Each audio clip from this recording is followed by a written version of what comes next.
સ્નાનાગારમાં સીવણ ક્લાસનો મુદ્દે standing committee ચેરમેને પોતાની પ્રતિક્રિયા આપી છે। પ્રોપર્ટી મનપાની છે, પાછી મળવી જોઈએ તેવું ચેરમેને કહ્યું। વ્યક્તિ વિરુદ્ધ શિક્ષાત્મક પગલાં લેવામાં આવશે। મનપા પ્રોપર્ટીમાં ગેરરીતિ કે દબાણ નહીં ચલાવી લેવામાં આવે।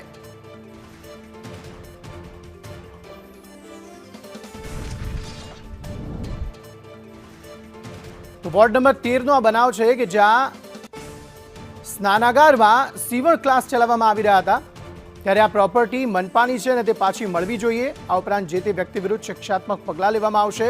મનપાની માલિકીની પ્રોપર્ટીમાં કોઈપણ પ્રકારની ગેરરીતિ કે દબાણ નહીં ચલાવી લેવામાં આવે તેવું સ્ટેન્ડિંગ કમિટીના ચેરમેન જયમીન ઠાકરે જણાવ્યું હતું।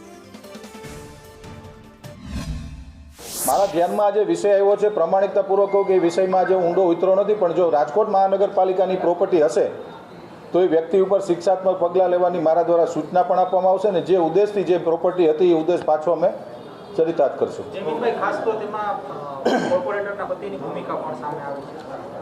લખ્યું છે એ પણ મેં વાંચ્યું છે, પણ જ્યાં સુધી વાસ્તવિકતાનો સ્વીકાર ન થાય ત્યાં સુધી કોઈ એવું ન કહી શકું। એટલા માટે કે કોર્પોરેટરના પતિ છે, બીજા કોઈ છે એ મને ખ્યાલ નથી, મેં પહેલાં જ આપની પાસે સ્વીકારી લીધું છે કે વિષયમાં હું ઊંધો ઉતરો નથી, પરંતુ એક વસ્તુ આપના દ્વારા કહીશ કે મહાનગરપાલિકાની પ્રોપર્ટી છે તો એ મહાનગરપાલિકાની પ્રોપર્ટી અમે હસ્તગત કરી અને જે વ્યક્તિ ચલાવતા એની ઉપર શિક્ષાત્મક પગલાં લેવાની પણ હું ખાતરી આપું છું।